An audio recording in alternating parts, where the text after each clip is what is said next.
आज मेरी सासू माँ को गुजरे हुए पूरा 1 महीना हो गया। आज भी उनका चेहरा मेरी आँखों में घूमता है।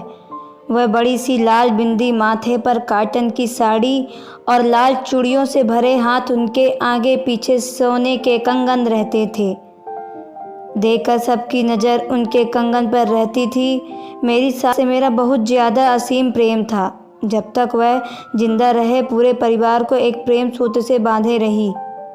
मैं घर की मछली बहू थी। मेरी देवरानी और जेठानी मेरी सास के साथ ही रहते थे और मेरे पति रजत उनकी नौकरी की वजह से बाहर रहते थे, लेकिन महीने या 15 दिन में हम लोग उनसे मिलने चले ही आते थे। जब मैं घर आई तो सासू माँ की कमी बहुत ज़्यादा खल रही थी, लेकिन सच्चाई को कौन टाल सकता है कि अब मेरी सासू माँ इस दुनिया में नहीं है। मैं आकर चुपचाप बैठ गई। ना लाड़, ना प्यार, ना अपमान। अब मैं बहू की मेहमान थी।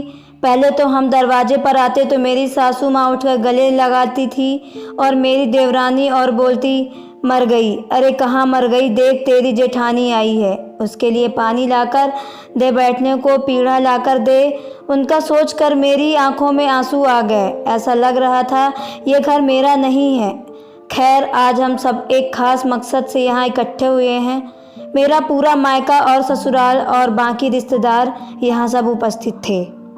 मेरी ननद रंजना भी आई थी अपने पति के साथ। कारण था आज जो जिसका था उसको मिल जाएगा, मतलब बंटवारा। वैसे तो मेरे ससुर ने पहले ही बंटवारा कर दिया था, लेकिन एक बड़ा सा संदूक था जिसमें मेरी सास को बहुत प्यार था, जिसकी चाबी माँ के पास रहती थी। मेरे साथ साथ सबको यह जानने की इच्छा थी कि इस संदूक में आखिर ऐसा क्या है जो माँ ने आज तक किसी को देखने भी नहीं दिया। अब वो टाइम आ गया था। वह संदूक भी खोला गया। मेरे पति ने उसका सारा सामान बाहर निकाला। देवरानी जेठानी पागलों की तरह छीना झपटी कर रही थी।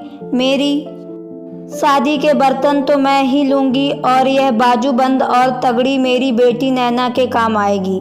नैना की शादी की बड़ी चिंता थी। मम्मी जी को तो काम आएगी। मेरी जेठानी ने मेरी देवरानी को कहा, तू सारी साड़ी रख ले, यह कुछ चांदी की पायल है और चांदी की तगड़ी है, यह भी तू रख ले। मेरी देवरानी व दादी, वाह कीमती सामान तुम रखोगी और ये कूड़ा कबाड़, हम पागल थोड़ी हैं। हमारी भी तो सास थी, हमारा भी तो एक हक था उनकी आखिरी निशानी पर। एजी तुम क्यों नहीं बोल रहे हो? मेरे देवर की कोनी मारते हुए बोली मेरे देवर सुमित। कहा, भाभी भावना ठीक बोल रही हैं। मैं तो सबसे छोटा हूँ और माँ का लाडला भी, तो मैं तो सबसे ज़्यादा ही लूँगा। वाह दीदी, इतनी भोली भी मत बनो, हमारे भी बच्चे हैं। मम्मी उन्हें भी जितना प्यार करती थी जितना तुम्हारे बच्चों को करती हैं, और तुम तो जानते हो तुम्हारे देवर का काम ठीक ही नहीं चल रहा है। अब यहाँ सब लड़ाई झगड़ा देखकर मेरे ससुर परेशान और लज्जित भी हो रहे थे। वह एकदम से भड़क गए और बोले, जिस घर की इज्जत बचाने के लिए मेरी पत्नी कमला देवी और तुम्हारी सास ने पूरा जीवन लगा दिया, तुम लोगों के लालच ने एक पल में उसे बखेर दिया। भावना और सीमा, बहू तुम दोनों ही चुप रहो। मैं बहुत देर से चुपचाप बैठकर सब बातें सुन रहा था। मेरे ससुर ने कहा, मझली बहू तुम भी तो कुछ बोलो, क्या तुम्हें कुछ नहीं चाहिए? पिताजी, भला मैं क्यों नहीं लूँगी अपना हिस्सा? एक तो यह जो दीवार पर लगी है मेरी सासू माँ की तस्वीर, वह चाहिए, और दूसरे मुझे मेरी सासू माँ की सबसे प्यारी चीज़। मेरे इतना बोलने ही भावना और सीमा दोनों बोली, नहीं मम्मी जी की कंगन केवल तुम्हें नहीं मिलेंगे, हम तीनों को बराबर का हिस्सा होगा, चाहे कंगन तुड़वाने ही हो क्यों ना पड़े। मेरे देवर ने भी हाँ में हाँ मिलाई। मेरे जेठ बोले, हाँ हिसाब बराबर ही हो रहा है। तो पिताजी का क्या करना है यह भी तो बता दो। सबसे छोटा देवर बोला, पिताजी 4-4 महीने हम तीनों के पास रहेंगे, उनकी क्योंकि खाना पीना दवाई भी तो खर्चा होता है, एक पर भी बोझ ना बने और उनको उनका प्यार भी मिलता रहे। मेरी ननद अपने पिता की ऐसी दुर्दशा देख के आंसू आ रहे थे।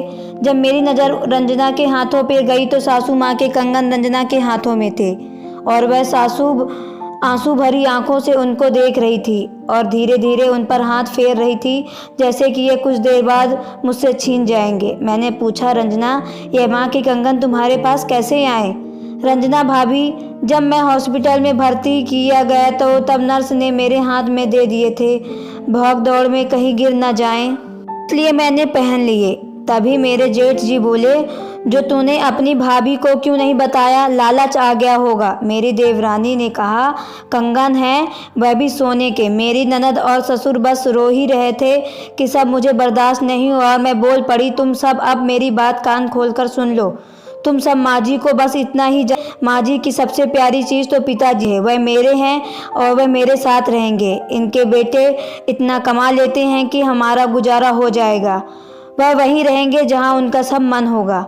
जाने को तो हमारे साथ ही जाएंगे और सोने के कंगन रंजना दीदी के पास ही रहेंगे, क्योंकि शायद भगवान और माँ जी की भी यही इच्छा थी, उनके कंगन रंजना के हाथों में रहें, नहीं तो बहुत सारे लोग उनको क्यों नहीं दिए। मेरे देवर जेठ और जेठानी मुंह खोले मुझे देख रहे थे। मैंने कहा, वह कंगन तुम्हारे या मेरे लिए सिर्फ सोने के टुकड़े हैं, लेकिन रचना दीदी के लिए उनकी माँ का प्यार है और एहसास है और उनकी माँ की आखिरी निशानी है। मैंने हाथ जोड़कर कहा, प्लीज़ उन कंगन को दीदी से दूर मत करो। यह सब सुनकर सब रिश्तेदार मेरे फैसले की सराहना करने लगे। रंजना दीदी रोते हुए मुझे थैंक यू बोलने लगी और बोली कि शायद इस वजह से मैं आपको सबसे ज़्यादा प्यार करती थी। आज माँ की आत्मा कितनी खुश होगी। और पिताजी मेरे सिर पर हाथ फेर कर बोले, अच्छे बेटे नहीं, बहू होनी चाहिए जैसी मेरी यह बहू है। और मेरे पति मेरी तरफ गर्व से देख रहे थे। सब फैसले से बहुत खुश थे, लेकिन कुछ लोगों का हम कुछ नहीं कर सकते।